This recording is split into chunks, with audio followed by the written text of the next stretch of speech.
Vous croyez en la légitimité du peuple, en choix du peuple. Oui. Alors, est-ce que Et je vois que les nous Français se seraient trompés ou est-ce qu'on les aurait trompés? Ah, je pense que, vous n'avez pas contribué à une campagne objective. Je ne vous vise pas Oh, personnellement, mais je j'imagine que pense vous qu'il visez y a les eu journalistes. Vous n'allez bien nous sûr, sortir le grand classique. je pense qu'il y a eu effectivement une surreprésentation de Jean-Luc Mélenchon dans les sondages. C'est pas moi qui le dis, c'est l'Arcom.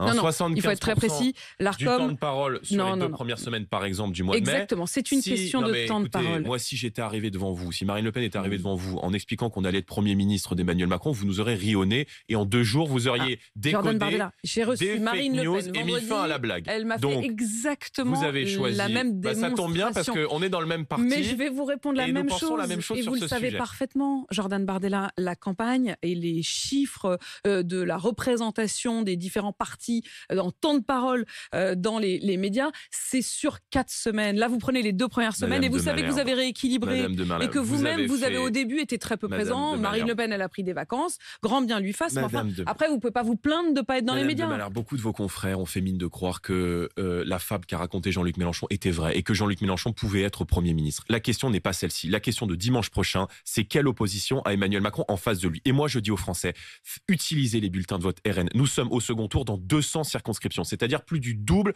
que la dernière fois. Nous sommes arrivés en tête dans 108 circonscriptions et nous progressons, vous avez raison de le rappeler, dans près de beaucoup de circonscriptions. Et surtout, on gagne 1 200 000 voix, ce qui fait que d'après les projections aujourd'hui, nous pourrions multiplier par 5 ou 6 à minima notre nombre de députés à l'Assemblée nationale.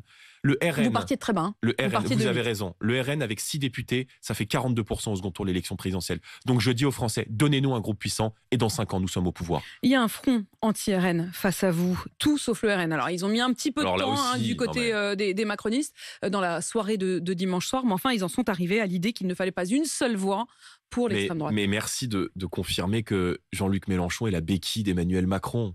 Enfin, je veux dire, quand le parti au pouvoir choisit son opposition et appelle à voter pour l'extrême gauche, c'est-à-dire quand moi je vois des ministres comme Olivia Grégoire ou comme Clément Beaune appeler à voter, appeler à retirer leur candidat, comme c'est le cas en Lot-et-Garonne où la République En Marche retire l'un de ses candidats pour appeler à voter pour l'extrême gauche. Mais quel jeu de dupe! Ils appellent donc à voter avec des gens avec qui, au fond, ils sont d'accord. Mélenchon, Macron, c'est la déconstruction de la France. C'est plus En d'imposition. fait, c'est l'UMPS. C'est le vous rejet de la valeur travail. Refaites l'UMPS, Bon, enfin, Mélenchon, écoutez, Macron. ce sont des copains. Voilà, c'est un jeu de dupe. Ce sont des gens qui se partagent le pouvoir. Tu votes pour moi à la présidentielle, Mélenchon vote Macron. Je vote pour toi à la législative et je t'aide à incarner une fausse opposition pendant 5 ans. Donc je dis aux Français, si vous voulez des gens qui vous défendent pendant 5 ans, faites entrer des avocats du peuple à l'Assemblée nationale. Faites entrer des gens qui vont défendre à l'Assemblée nationale l'inquiétude des fins de mois difficiles pour les Français. Des gens qui porteront à l'Assemblée nationale la question de l'insécurité et des violences qui sont aujourd'hui partout dans notre Avocat du pays. peuple, mais